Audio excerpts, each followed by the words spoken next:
We like for you to be able to drive down the road and not realize that there are multi-million-dollar Bond vehicles and a lot of cinematic history sitting in Quonset buildings. Was this the Bond car or the bad guy car? This is the bad guy. It has missiles that fire out of the front. And it actually had a real functioning machine gun on it. People around Momence know Doug Redenius as the mailman.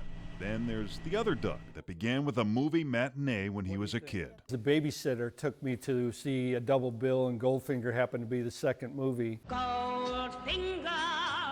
And at the beginning, where the young lady's in the bathtub, the babysitter didn't think that was appropriate, so she yanked me out of the theater. And when I went home and told my dad, he took me back. Fathers and sons have shared Bond movies for 50 years now, when Sean Connery starred in Dr. No. Doug's dad may have been a fan of the beautiful women and exotic locations. Who are you? Bond. James Bond.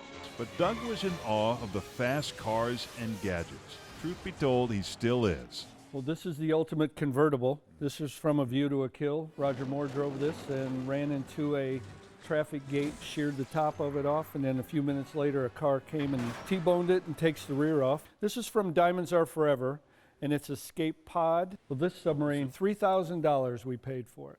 What's it worth now? I think it's insured for somewhere in the neighborhood of $75,000. Wow. Yeah. When your hobby grows to include submarines and airplanes, you run out of room quick. Well, when we built our house, normally people build a house for bedrooms.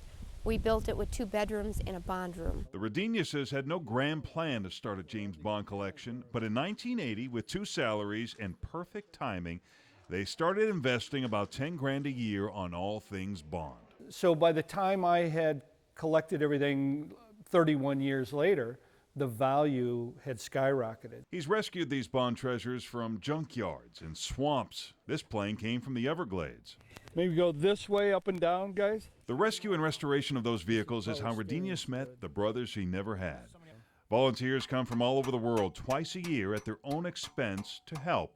Having grown up watching the James Bond movies, I remember specifically watching this film, Moonraker, and telling my younger brother, I would love to do something with the James Bond movies. Doug says Perrin Spyhala from Minnesota is a special effects genius who can recreate anything. All of this was missing. These bomb racks, in the film, they do this. They slide up like this, and then it launches the mine out into the Amazon River. David Reinhardt is a retired police officer from Toronto. I think it's a matter of preserving the legacy that I grew up with watching the James Bond movies. Bond fans are not measured in the millions. Bond fans are measured in the billions. The Redeniuses were toying with retirement when a Florida billionaire made their next move easier. After he bought my collection for in excess of 7 figures, he turned around and offered me the job to come down to Florida and manage my own collection and manage his car collection. You heard right. A world-class auto museum with Doug at the helm will open next year in North Miami.